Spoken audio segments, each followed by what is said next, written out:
The Tarrant County Master Gardener Association has partnered with the Tarrant Regional Water District to encourage water conservation. TRWD maintains 4 area lakes and pipelines needed to provide surface water to local water treatment plants so they can clean that water to meet drinking standards for our communities. They also work with many cities in Tarrant County, such as Fort Worth, Arlington, Mansfield, and many others, to provide water conservation programs to the community. Conservation is an important water supply strategy to help meet the needs of our growing population. There are currently 2.3 million people living in Tarrant County, and this is expected to double over the next 50 years. At SaveTarrantWater.com, you can sign up for free weekly watering advice custom to your location. If you're a resident of Tarrant County, you can sign up for a free sprinkler's checkup where a licensed irrigator comes to your home, provides a comprehensive evaluation of your system with recommendations to reduce water waste. There's also an event calendar where you can find information about future classes and workshops. So be sure and check out SaveTarrantWater.com to sign up for their free services. So yes, my name is Loretta Bailey. Thank you everyone for joining us today. I hope to make your life a little easier dealing with your seeds. You may have collected some seeds. You have some stashed away. You don't know what to do with them. Maybe you planted some in the past and only had 2 or 3 sprout. So I will remedy those issues today and get you started because it's seed planting season now, basically. So let's get started. Okay. So why should you start plants from seed? Well, sorry about that.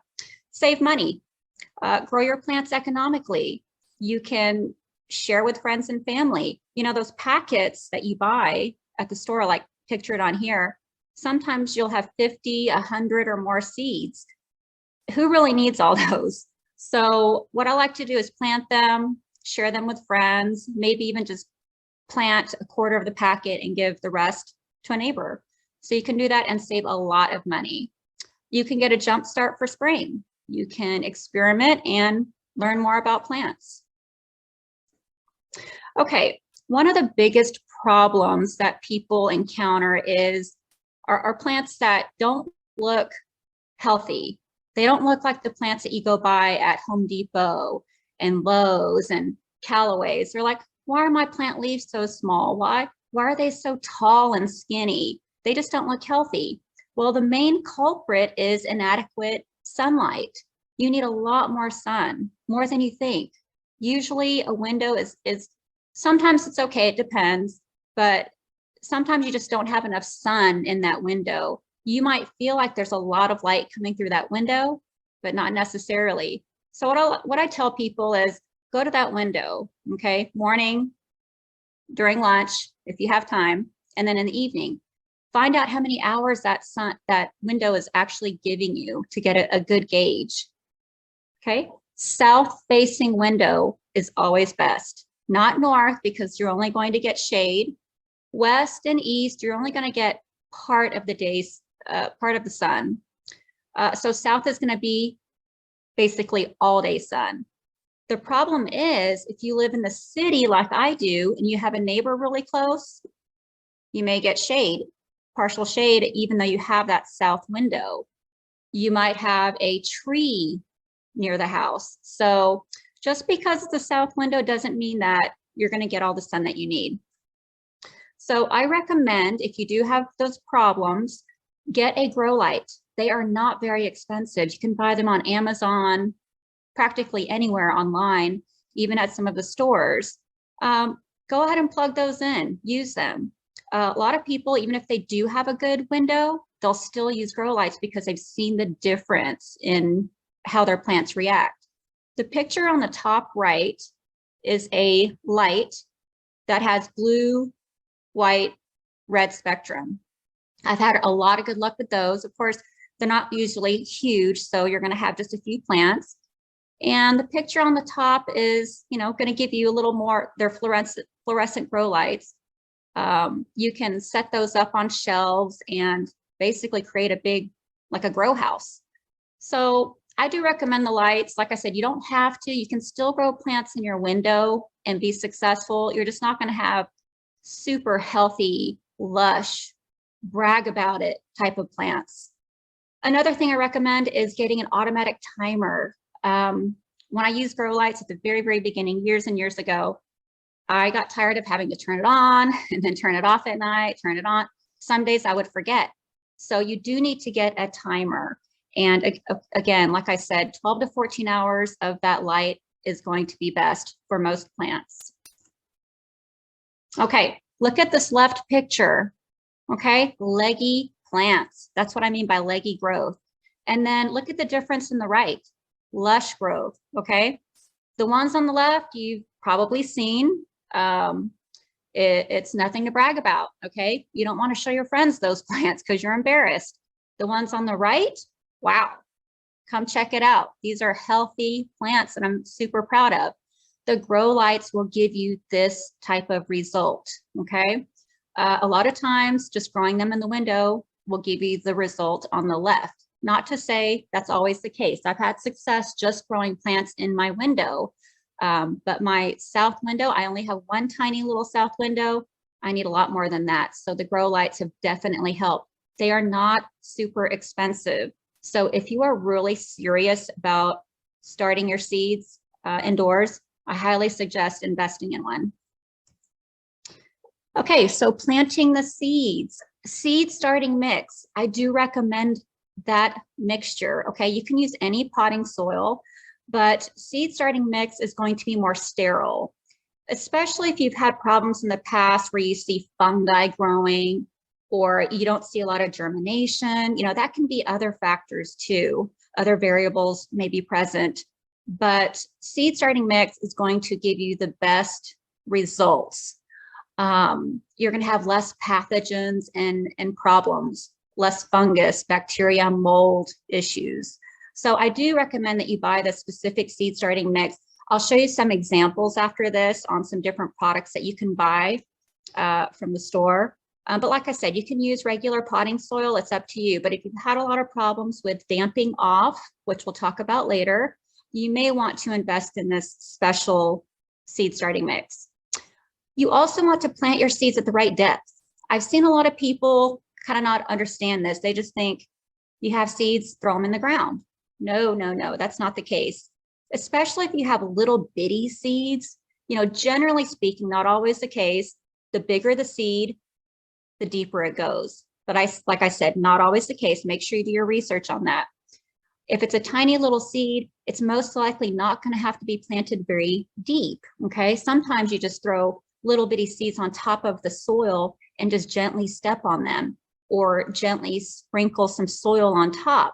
The reason you don't want to plant those seeds too deeply is that they don't have enough energy, okay, or strength to power up and make it to the surface. So they'll never see the light of day. They'll never germinate. So make sure all you have to do, get on Google, Yahoo, whatever search engine you like, type in, how deep do I plant my radish seeds, my bluebonnet seeds, whatever it is, and get the right information before you waste your time doing it wrong and not seeing any germination. Keep your soil moist, but never soggy. It should be kind of like a wrung out sponge, a kitchen sponge. You don't want it to be soggy and dripping wet, okay? You're gonna have issues damping off. So don't do that. Also, don't allow it to dry out. Don't forget, these are little baby plants. Once they germinate, they need your help. They've got these little hair roots. They're just barely living. You need to baby them, babysit, take care of them, pamper them. Once that soil dries out on your little baby seedling, that's it, okay? All that work you did, out the door. So keep an eye on them. I never promised that this would be easy peasy. You do have to watch and babysit your plants. Okay, as promised, here are the seed starting mix examples. I'm not encouraging you to buy these brands, but here are some that I have readily seen at the stores. Burpee, Miracle Grow, Gardener Supply. Note, it says seed starting mix, seed starting potting mix, okay? All right, another problem, okay? Seeds want it warm. They don't want to be in, 50, 60-degree environment. So if you're having an issue with temperature, I do recommend you get a heating mat. You don't have to. I have germinated many, many seeds without this, but I have noticed when I do use one, they grow faster, they germinate faster, they react to that heating mat. Commercial growers, many of them use these heating mats, not this small scale, of course. A lot of them have like the hot water that's running through a circulation system under the plants and so forth. But these are not expensive if you want to. It's just an optional item to make growing seeds a little easier. And note on the bottom of the screen there, I said 65 to 75 degrees is optimal for most plants, not all, but most. Okay, when to start seeds indoors. I'll also talk about outdoors, but when should you start planting those seeds? Our last average frost date is March 18. Some people will say it's the 20th, 21st, but that is our last average frost date. So yes, we can have a freeze after that. So note, it just says last average. Texas weather, you just never know what's going to happen. But that is generally speaking the last average frost date. Always follow your seed packet instructions, but there are situations like for me, I collect seeds like crazy. I might grow something in my yard. My friend has a beautiful flower that I'd like to propagate, so I will collect seeds and plant them on my own, save money. So generally, plant seeds indoors about 4 to 8 weeks before this average last frost date. So if you look at your calendar, that's now. You can start planting now, but it depends on the plants. You don't want to plant too early either. So find out what that seed needs and plant accordingly. But we are actually going into the seed starting season. Okay, when to start seeds outdoors?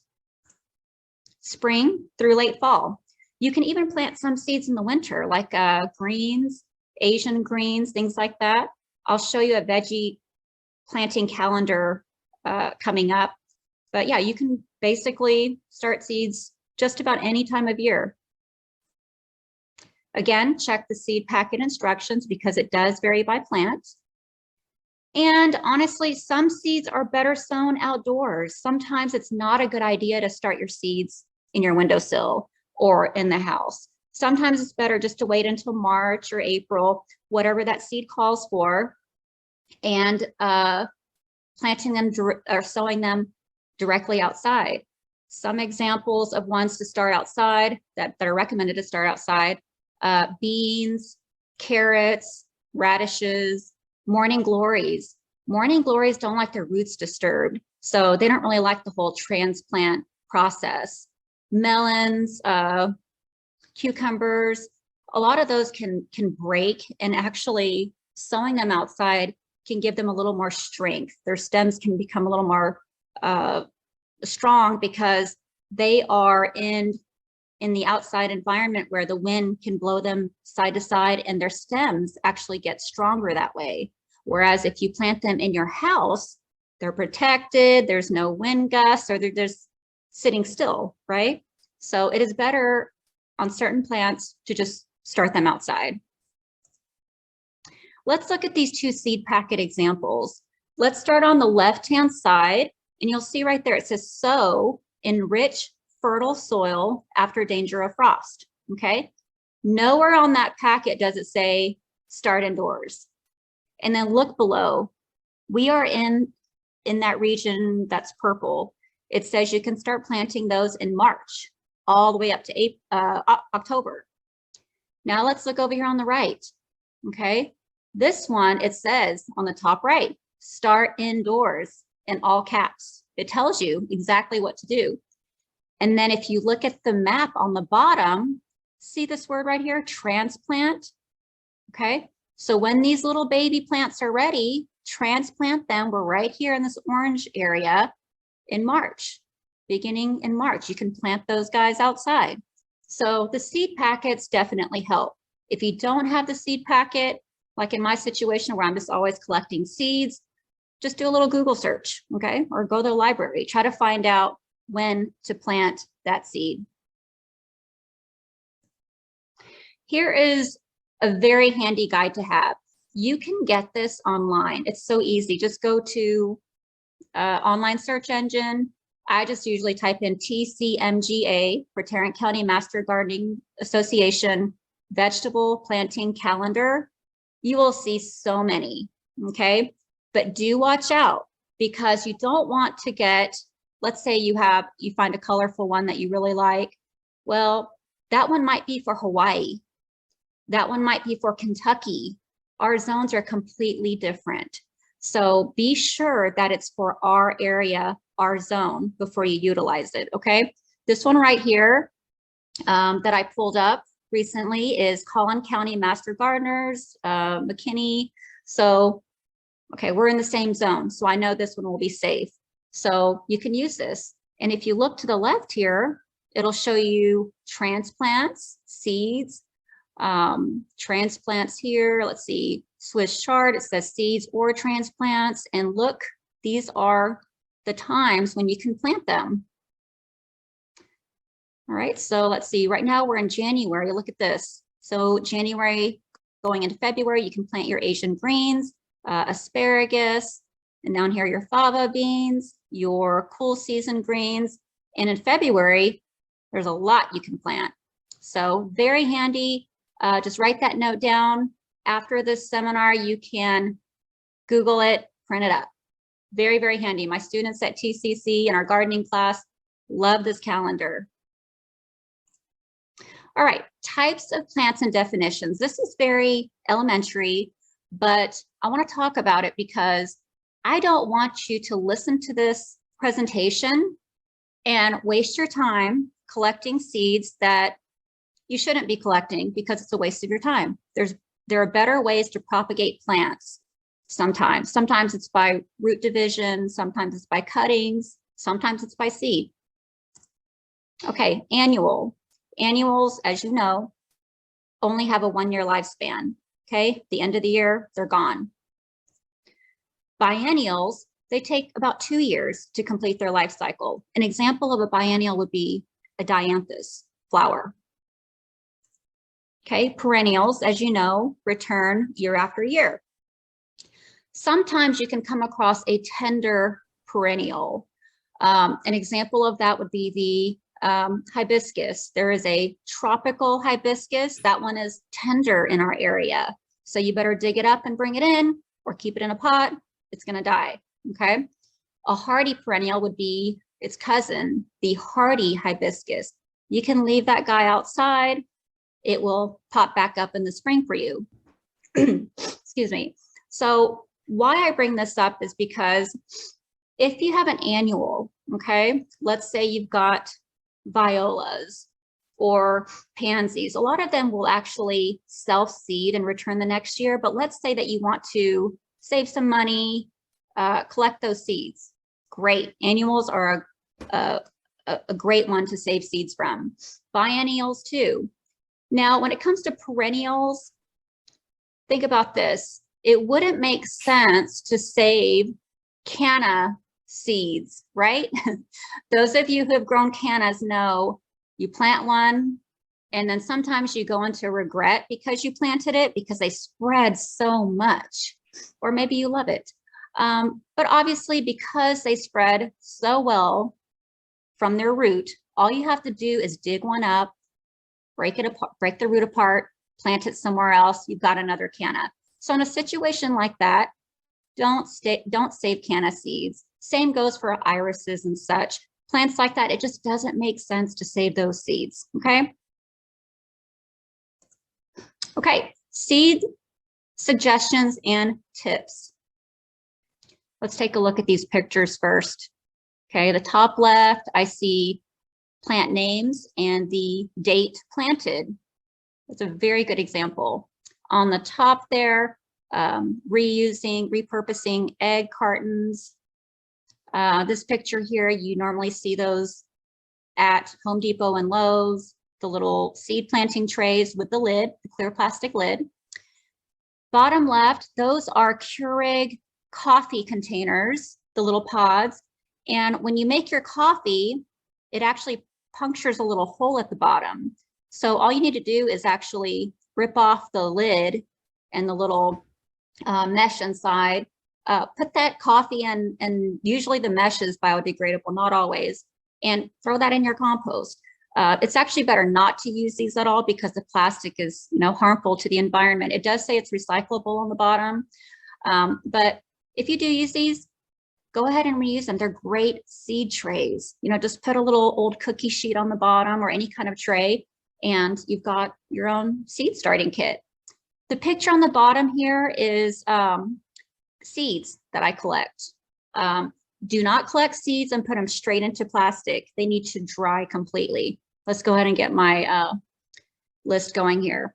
Okay, so dry them completely because they will mold in plastic. It's actually better to put them in paper envelopes, but I like to see my seeds, so that's just a personal preference. I do use envelopes too, but make sure you put them in a windowsill or anywhere where it's dry. Let them completely dry before you store them. And make sure you label them. Seeds can sometimes look alike. You're going to be like, what is this? Well, why did I save this? Make sure you label them. Where do you store the seeds that you've saved? The best place, in my opinion, is to, after they're dry and put in a little envelope, put them in the fridge. Okay, we're going to talk about the chill period, the cold stratification later on, and why that's really important. But if you're short on time, you haven't researched it yet, it's the safest bet is just to put them in the refrigerator until you're ready to plant them. Okay, be sure, like I said, label your seeds, name, date, where did you collect it? I collect so many seeds that sometimes I'm like, okay, I put on here Korean yellow melon, and that's a hard one to come by. So I do like to save those seeds. Well, I'll write from mom's garden, okay? Because let's say you collect 3 different types of jalapeno pepper seeds, and next year you decide to plant them, but you can't remember which variety you like the most. Maybe you like the one at your master gardener friend Jim's house. You don't want to plant the other 2. Well, you forgot where you got them. So make sure you write on your bag, jalapeno plants from Jim's home. Be very specific. Excuse me. Label your planted seeds too, just like that top left picture, okay? After you plant your seeds, a lot of the babies that pop up, when they germinate, you can't tell them apart, okay? Especially when they just have their little baby leaves, you cannot tell them apart. They all look the same. So make sure you write the name of the plant and the date. The date is very important because if you do come across damping off issues or any other issues, maybe your house is too cold, or maybe the seeds expired, you need to know, have I surpassed the germination period?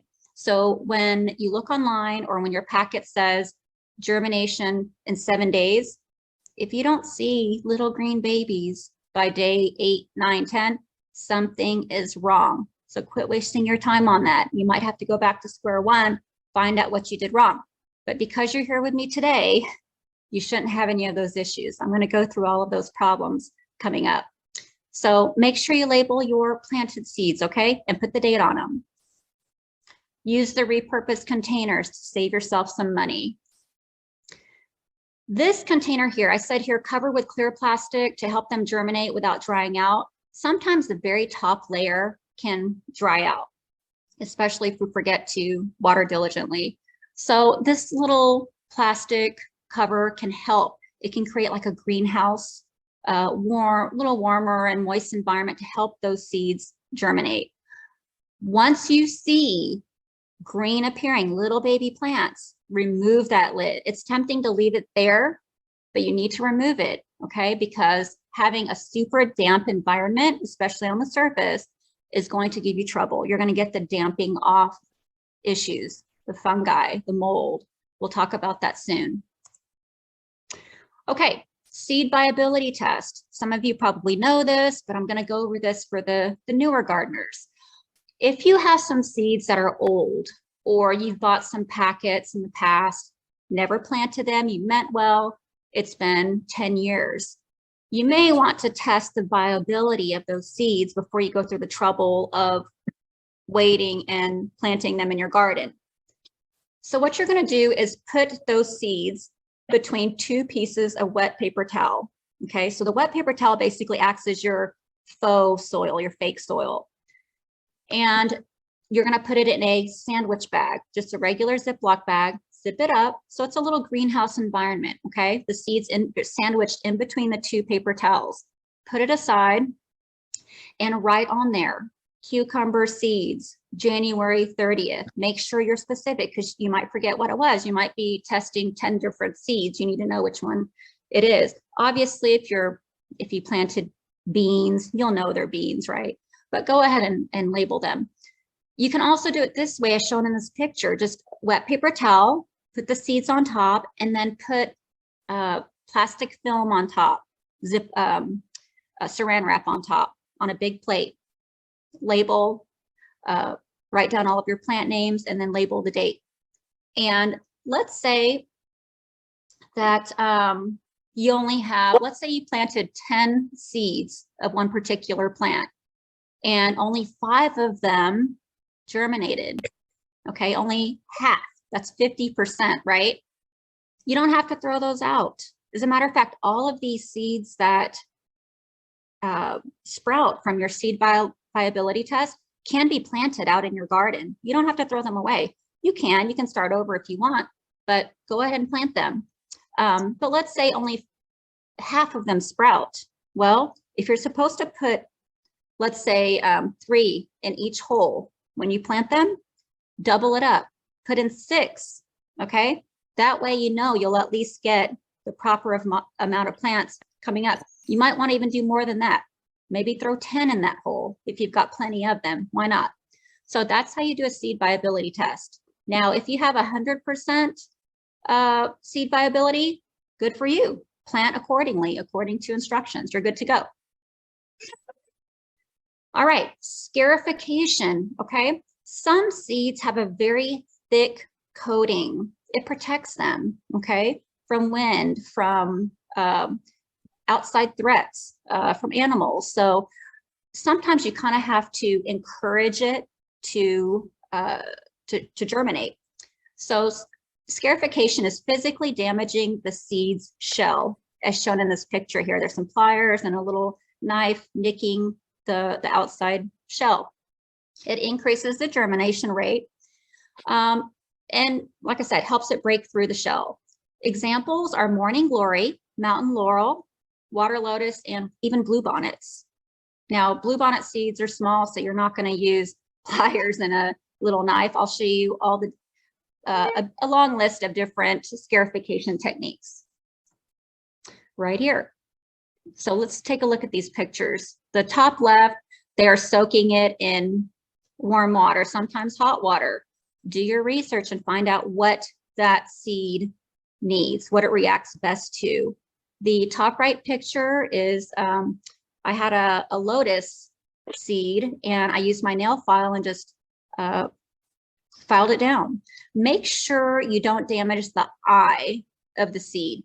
It kind of looks like a little belly button. Okay, yeah, don't damage that, but you can damage the rest of the seed. Bottom picture, that is fingernail clippers, just kind of nicking parts of the seed. It's an easier method, I think, and safer than using a knife. So use caution, please. So here are the different methods to scarify. All right, see the chemical scarification with sulfuric acid. You can even use lemon juice, any type of acid. I have used orange juice, lemon juice. They worked very well. So those hard to germinate seeds, you may need a little bit of online help to find out how to best scarify them to increase your germination rate. Some seeds you just need to put in water for 24 hours, okay? Okay, I touched base on this earlier, but I'm now going to explain why it's so important and why some of those seeds you collected may not have sprouted for you. Some seeds and plants need a chill period or a cold stratification period. It simulates the natural colder parts of the year and it breaks the seed's dormancy, okay? When it warms up, it's telling the seed, hey, wake up, time to wake up from your nap, time to grow. It can take, depending on the plant, 1 to 3 months. Examples: butterfly bush, blackberry lily, hardy hibiscus, catmint, evening primrose, rudbeckia. Okay, all of these plants, what I'm telling you is if you save their seed and put them in a shoebox in your closet, okay, the next year you plant them, they're most likely not going to grow for you because you did not allow that cold stratification period. That's why I prefer to put my seeds in the fridge. To my knowledge, there are no seeds that can be damaged by that. Not to say that, you know, there's not that that one seed that doesn't want to be in the refrigerator, but all the ones I've come across, and it's been hundreds, stick them in the fridge, and then I do my research, find out what they need. Whether they need it or not, they're perfectly fine in the fridge. But for the ones that do need cold stratification, I've already done it. They're in the fridge. Now note, my bottom note there, when you buy seeds that are commercially packaged, they've already done that for you. So you don't have to worry about that. This is only for seeds that you collect from your friends or the demo garden or wherever you collected that seed. All right, this is probably the #1 culprit of why people cannot grow plants from seeds: damping off. It's frustrating. It has happened to me in the past. Not so much anymore. It did happen not too long ago when I went on vacation and decided to be a little too generous with my watering, thinking, oh, I'm going to be gone too long. Let me just, you know, risk it. And sure enough, when I came back, I had this problem in some of my pots. So damping off disease, it's usually caused by a fungi, mold. Overwatering can cause it, okay? So don't overwater. You come home, okay, you're proud of yourself, you've got all these little baby plants, everything looks great, and then all of a sudden you come home and it looks like this picture in the middle. It looks like somebody came by and just squeezed your stem. And you're like, what is going on? I didn't touch these plants. Why are they reacting like this? Or they look like the bottom right. This can happen in a day. They look great one day, you come home the next, you're like, what is going on? You work so hard, it's so heartbreaking. Or you see this picture on the top right, okay? That fuzzy white stuff. Or you may just have soil, nothing ever germinated. You may not see it, okay? It's because it's all happening underground. It may have germinated, you know, the roots might have formed a little bit, but nothing ever popped up and it's already shriveled and rotting away.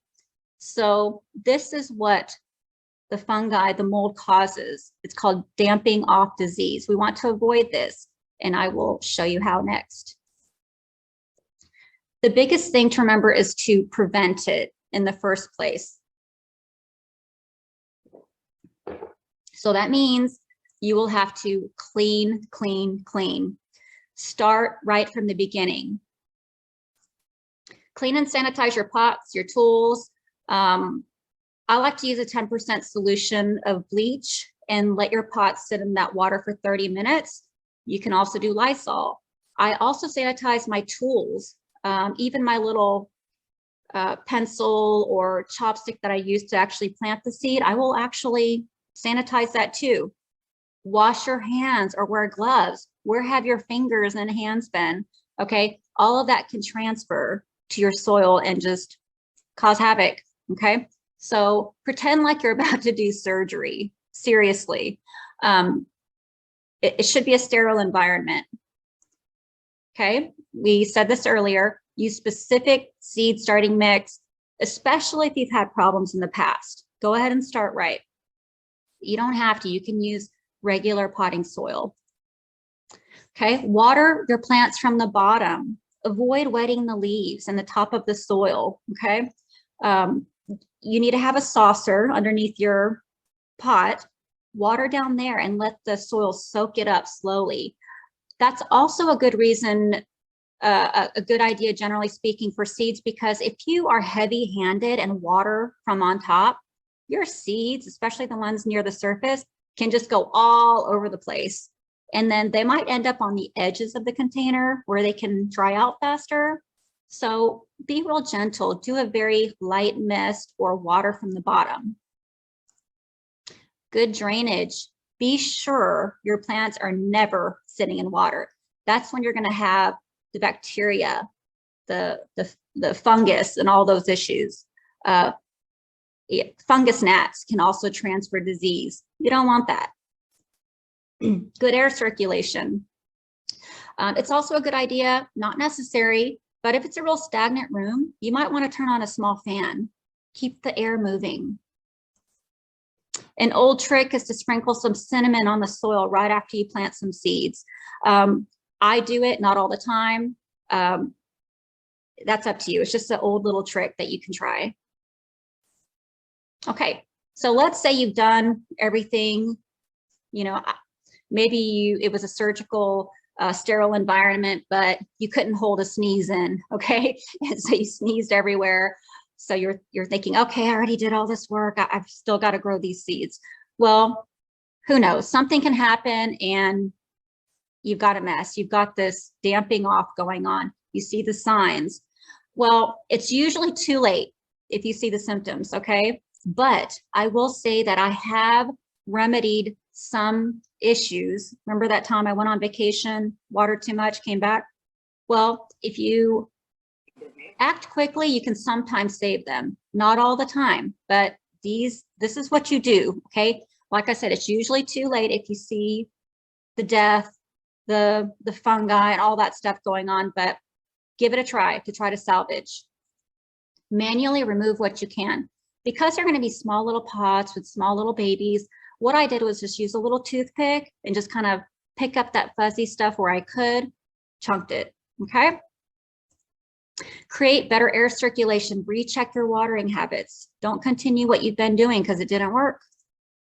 Cull out diseased plants and pots. Sometimes if it just looks too bad, go ahead and chuck all the bad ones so you can save the ones that still look good. Maybe the disease hasn't spread to those areas yet. So go ahead and pull out the worst. Lightly spray with peroxide. Surprisingly, this really worked well for me. I saw some fungal growth, and so I went ahead and sprayed those little areas lightly. And sure enough, it was gone. It just killed it immediately. And I was able to salvage plants. Neem oil is also a fungal and bacterial killer. So you can try that too. Now, damping off usually happens only to the real small plants that can't defend themselves. You're not going to see a lot of this in the more mature plants. So keep an eye on those babies. Do it right from the beginning so that you don't have this headache and heartache or waste your money and time. Okay, so you've got a bunch of little babies growing. Everything's great. You followed all these instructions, sterile environment, sun, you gave them warmth, water them correctly. You are good to go, right? Well, this is the hardest part for me because I don't want to kill anything. And when you see a bunch of little baby lettuces growing, you're like, oh, I don't want to have to pull any out. I want to grow each one of those. Ugh.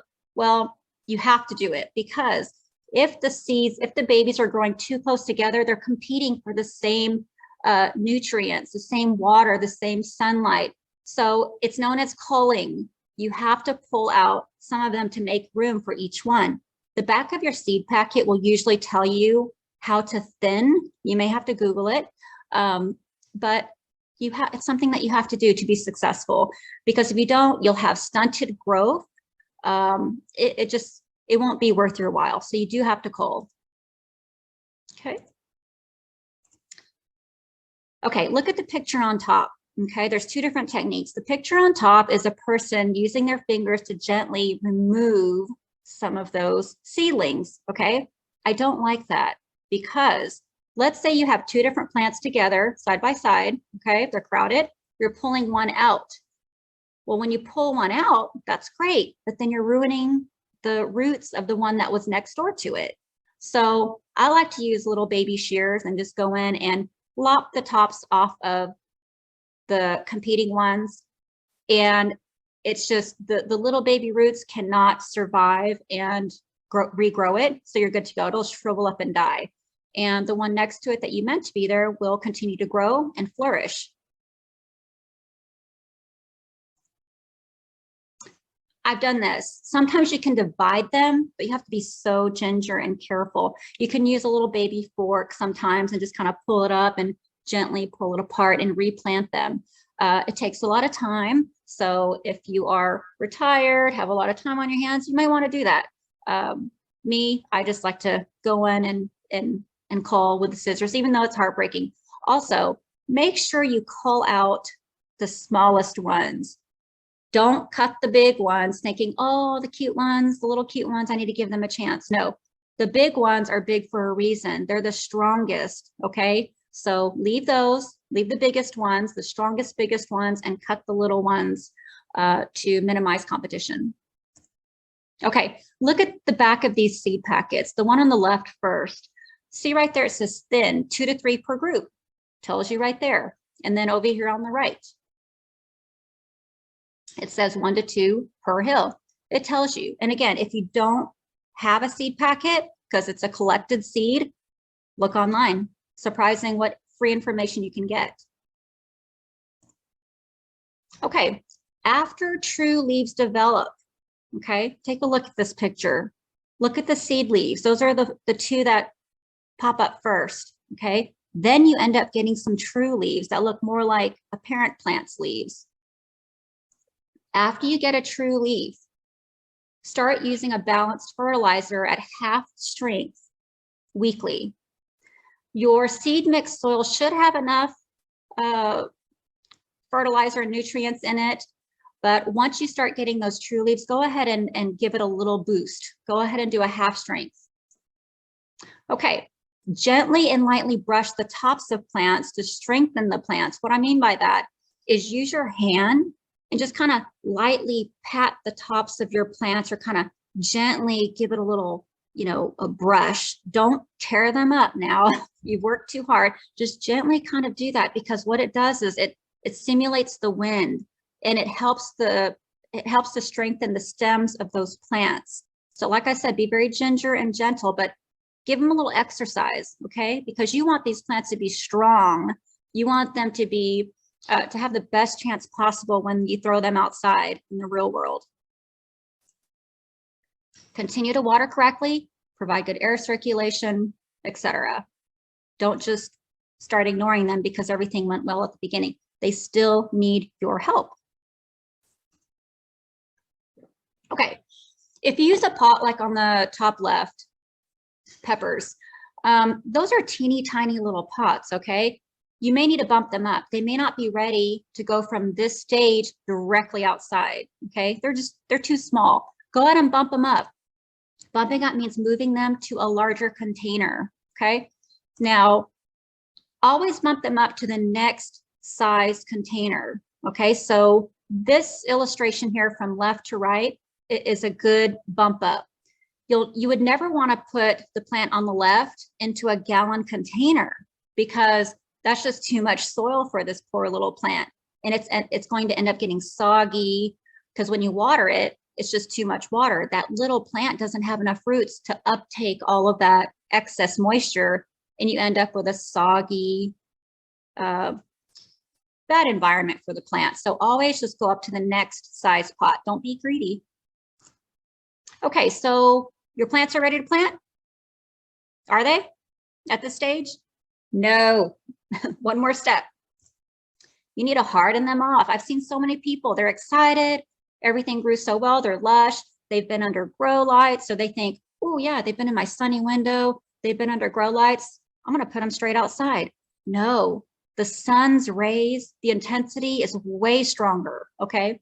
So kind of like us. After we've been inside all winter, and if we go outside all day in the sun, we're going to get sunburnt. Same thing with plants. Be gentle with those guys. Here's the definition. The process of acclimating plants and seedlings to the outside environment before planting them outside. I've seen a lot of people go wrong at this stage. They work so hard, okay? They grew their plants to a certain stage and then bam, they go outside, they're wilted, they look like this, they've fallen down, they're brown, they're crispy. Bad news. Don't work hard and then end up like this. Plants need time to adjust to the hot sun and wind. I have made this mistake before. I actually went out and bought some cucumbers several years ago. I didn't have time to plant that year to get a jump start, so I went ahead and bought some, brought them home. I started to harden them off, and I had them in an area that was pretty shady the first day, but it was such a windy day. It snapped them right in the middle. So I came home to broken plants, and those babies were just too small to ever recover. They will not regrow from the root at that stage. They're just too weak. So I lost my plants. So it's not just the sun, it's also the wind. And that's why I told you, kind of rub the tops of your plants or have a fan on so that they do shake or that they do have movement so that the stems can be exercised and strengthened. That's the same for trees. You know, the rule for trees when you plant one is you really shouldn't stake it. You can, especially if it's leaning and you want it to grow straight. And if you do stake it, for only up to 1 year, because the wind blowing that tree back and forth makes that tree trunk stronger, okay? Staking it makes it weak. So kind of the same principle here. You want to move your stems, you know, brush your hands on top, give it a little exercise. Okay, so never transplant your plants grown indoors directly outside. Hardening off helps prevent sun scorch, breakage of stems, and transplant shock, and even plant death. This process takes time, so gradually increase exposure to sun. So for example, on day 1, put them out on a shady patio. Do not put them out in the sun at all. Day 2, put them a little closer to the edge where they get a little bit of maybe just a reflection maybe of sun. 3rd day, you might want to put them outside for 5 minutes in full sun. Bring them in, okay? The 4th day, give them 30 minutes. Guys, it takes time, okay? It's not easy peasy. That's why some people don't even want to plant seeds. They're just like, I don't have time for this. I'll just go buy them at Home Depot or Lowe's. But there truly is a lot of happiness and I don't know, just happiness seeing and telling people I grew that from seed, you know? Okay, so now you're ready to plant, but we're not done yet. There's more. Amend your garden soil before planting. I am a huge compost fanatic. Compost, compost, compost. Put some compost, put 2 to 3 inches, like a blanket of compost on your veggie garden, till it in 6 inches, 8 inches if you want. Then plant your plants, okay? Don't forget to mulch to conserve water and protect those little delicate roots. Water is needed. Keep an eye on your babies, okay? A lot of people it can still go wrong at this point. You plant them, you've acclimated them to the sun, hardened them off, but a big gust of wind comes through, they break. So here are some different ideas. Some people got real creative. This bottom right one, they put some sticks up and put up some saran wrap to create a windshield. Top right, tomato cages, and they just basically put some frost cloth around it where they're getting sun, but they're being protected from the wind. The top left picture is basically kind of a shade cloth. They are protecting the vegetables because maybe it's just 100 degrees. They know that their plants might be getting too much sun. They don't want them to fry and die. So be ginger with your plants. Go out there, you know, be a plant whisperer. Find out what they need. Are they drooping? You know, what did you do wrong? Find out what's going on. Don't just plant and forget about it. All right, I'm going to go over this because a lot of people, especially my students, they want to plant tomatoes. Everybody wants to plant tomatoes, but you could plant the wrong one and it won't give you the desired effect. You might want tomatoes to put in your salad, okay, throughout the growing season. Or do you want tomatoes to make salsa or marinara, okay? Well, if you're making marinara or salsa, you need a lot of tomatoes at once, right? You're gonna get determinate tomatoes, okay? Take a look at these graphics here. Indeterminate tomatoes are usually the vine or the long, the tall vining tomatoes. Those usually are better trimmed, like you want to trim off the suckers and things like that. It's going to produce a little more fruit if you prune it. And look at the calendar graphic here. You're going to get tomatoes throughout the growing season. So you can put them on your salad, share them with your neighbors at times. But on the right-hand side, the bush tomatoes, okay, they're normally a little smaller. You'll also hear keywords like patio tomatoes or container friendly because they're a little more small bush plants. Those are going to give you tomatoes all at once. You might get one or here afterwards, but a lot of people have come up to me and say, you know, I had such a great harvest. Okay, everything seemed to be great. I had so many tomatoes, or bragging about it. And then all of a sudden they're like, but then it stopped. It wasn't their fault. They just got the wrong variety of tomato. So make sure you know that tomato is indeterminate or determinate. I'll show you how to read the seed packets to find this information. It's easy peasy. Okay, here's one example here, the back of a tomato package. Where does it say indeterminate or determinate? I see it right here, indeterminate. So these beefsteak tomatoes are indeterminate, okay? That means you're gonna get these tomatoes throughout the growing season. Here's our other example, indeterminate or determinate. Right up here, indeterminate. Again, you're going to get tomatoes throughout the growing season. What about these guys? This is on the front of the package. Sometimes you have to hunt for this information. There you go, determinate type. This one too, determinate type.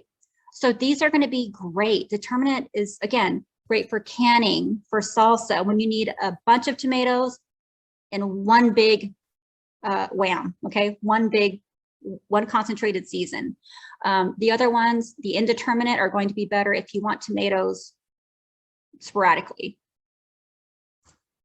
All right, do you guys have any questions? I hope I've answered all of your questions, and maybe I touched on some problems that you've had in the past, and now you know what to do to be more successful with your seeds.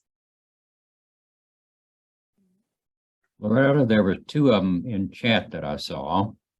How long is too long to keep your seeds in the refrigerator? That I don't know. You know, I don't know. I guess I've always done a seed viability test if I was unsure. So go ahead and do that. I've heard of seeds even lasting 100 years. So, you know, that I don't know. Maybe Google can help with that particular seed, but do the seed viability test so there are no questions, because I don't want you to waste your time by planting them and then not getting any to sprout. So do the seed viability test. If half of them germinate, plant double what you normally would so you can get a good germination rate. Does winter sowing count as the stratification period? Winter sowing, you know, it depends on the seed. I have left out purple coneflower seeds basically in the fall when they start to dry out late winter. I just pick them off and I just spread them out. And yeah, when they stay out in nature, they go through that natural cold stratification period and they'll be good to go. And you did say that purchased seeds will already be scarified for you, right? No, they'll be cold stratified. Cold stratified. Yeah. They might be scarified too. You know, I don't know for a fact, but I know that store-bought seeds, the commercially packaged seeds, they'll normally be ready to plant. They might have some different instructions. You need to do this first before planting. I've never come across seeds like that. Some of them will have like a special coating to help them germinate. But as far as scarification, even the commercially packaged seeds, I have scarified by putting them in warm water and done some little extra things, sometimes a little orange juice, just to make sure I know that the germination rate will be increased. Should we wait till true leaves form before thinning? I say no, especially if you have planted too many in one spot, sometimes like with lettuce and such. No, you don't have to wait. Just, when they're decent size, little babies, go ahead and start doing the process. If you wait too long, that's when they can get overcrowded and the roots start to get all mangled together. And if you pluck them or pull them, you're going to have more damage to the plants that you want to keep. So I would go ahead and use your gut instinct on that. I usually wait until they're about an inch tall when I can see them. The back of the seed packet will sometimes tell you when they're an inch tall, go ahead and thin. So it really depends on the plant too. Can you use old soil in a bag in the garage or a pot outside? Okay. You can use pots from outside. I actually store my pots outside by my compost container, but I always disinfect them. I scrub them with soap and water, and then I will let them soak for 30 minutes, sometimes overnight, in a bleach or liquid Lysol solution. As far as the old soil, I guess if soil's sitting around for a while, there's chances that something can get into it. So that's going to be up to you. I've used old soil for repotting plants and haven't had any issues. I tend to usually use fresher soil for planting my seeds, but I don't know. I'm not certain on that one. Okay. What's a good tomato to set in hot weather? A good tomato for hot weather? Really hot weather. I don't know. I might need some help with that one. I personally had really good luck with the Juliet tomatoes here. Is it called Hot 100? I can't remember which one that was. It really depends on your soil, your pH. Any other master gardeners on here that had really good luck with certain varieties? Those are the two that did really well for me in the summer. I know that AgriLife Extension has a list. I can't remember what to look for, but they actually have plants, a veggie list that is, they're basically the best selections for our area for North Texas. You can search that on, is it tamu.edu? Yes. Okay. When should you bump up plants? Is there a rule of thumb such as 2 or 3 true leaves? Okay. I would say when it definitely has a set of true leaves and when the plant is getting a little too big for its original pot. Okay. Does cold stratification need moisture? That I don't know for sure, but I know that when you keep your seeds in the refrigerator, they need to be dry. Now, outside environment, that's a different story. But in the refrigerator, they need to be bone dry or they're going to mold. Even in the refrigerator, they can mold if they're too wet. So I would go on the side of being dry, but outside in the elements, that's beyond our control. But before you stick them in the fridge, like I said earlier, they have to be super, super dry. Can you ever, or do you ever freeze seeds? I have not frozen seeds, but I have heard of people doing that for the scarification, to crack the seed shell. They'll actually freeze them and then stick them in boiling hot water to get that seed shell to crack open. What's the advantage of an heirloom or a non-heirloom tomato?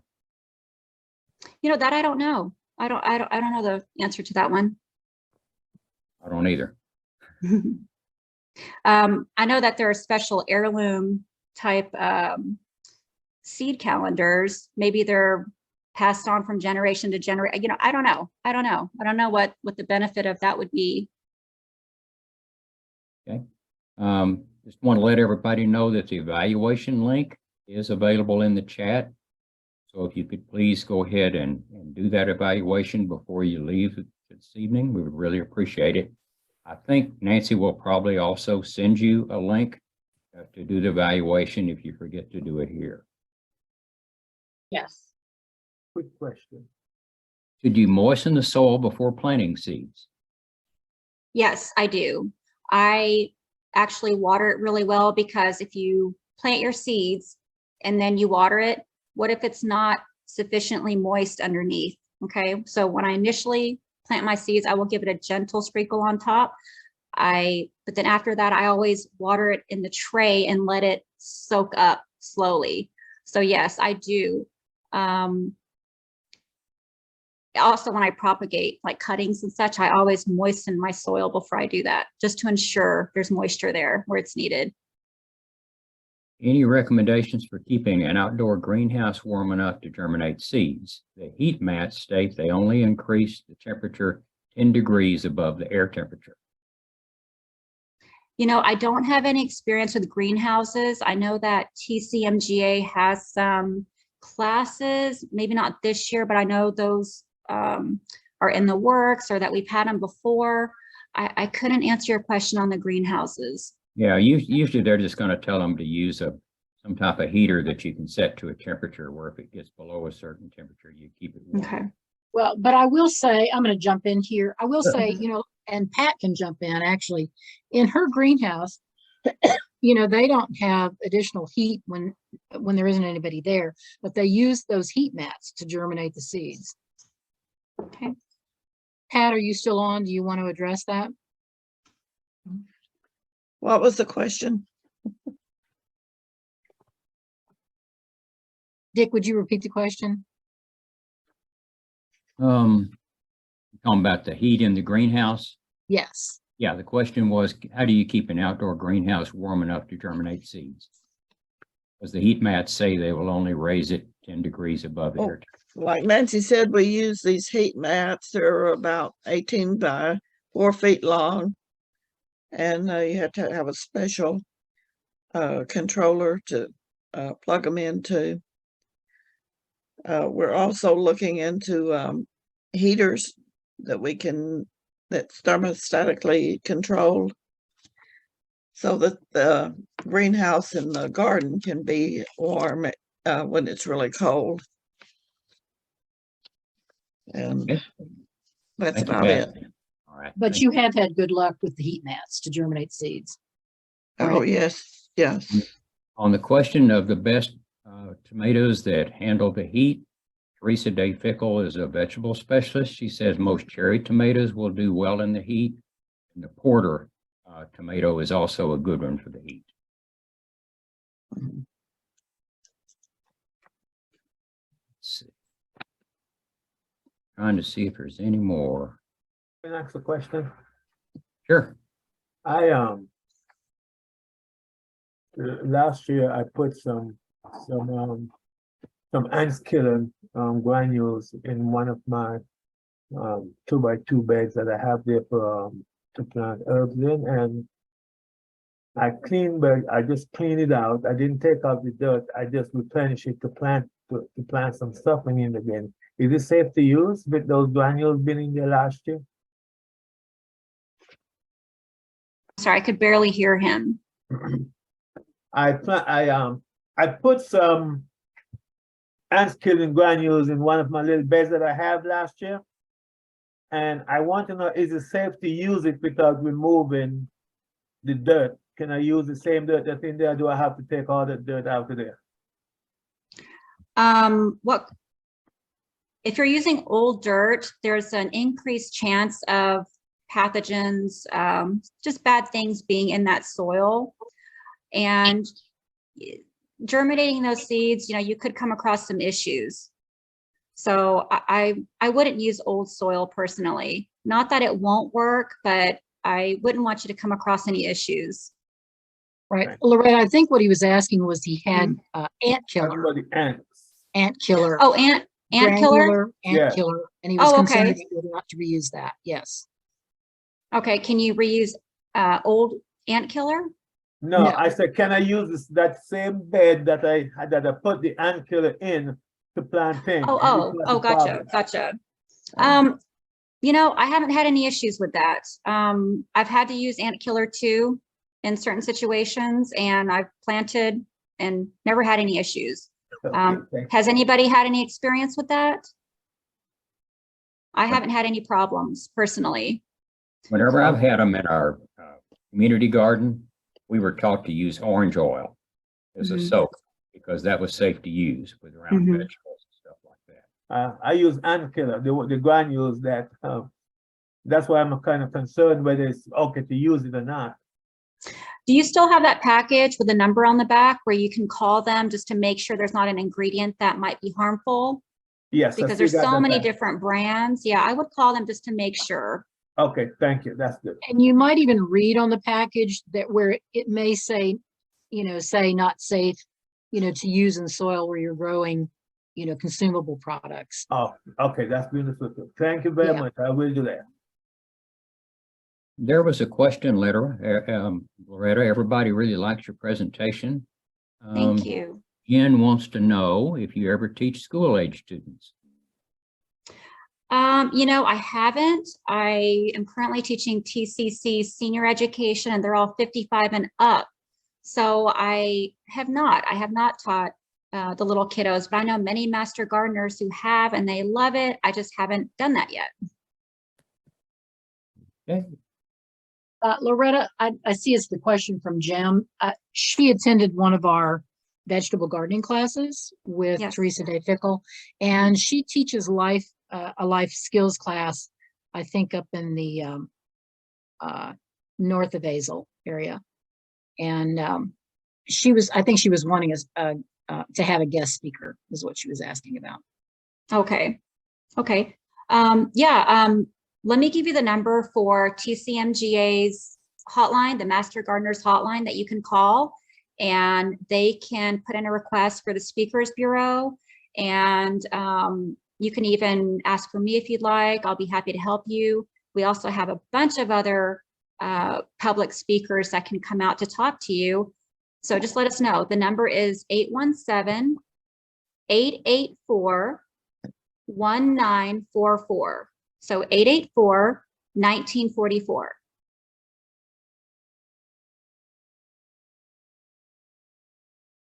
And that goes for any questions that you guys might have. After we hang up here, you might say, oh, I should have asked this question. Why didn't I ask?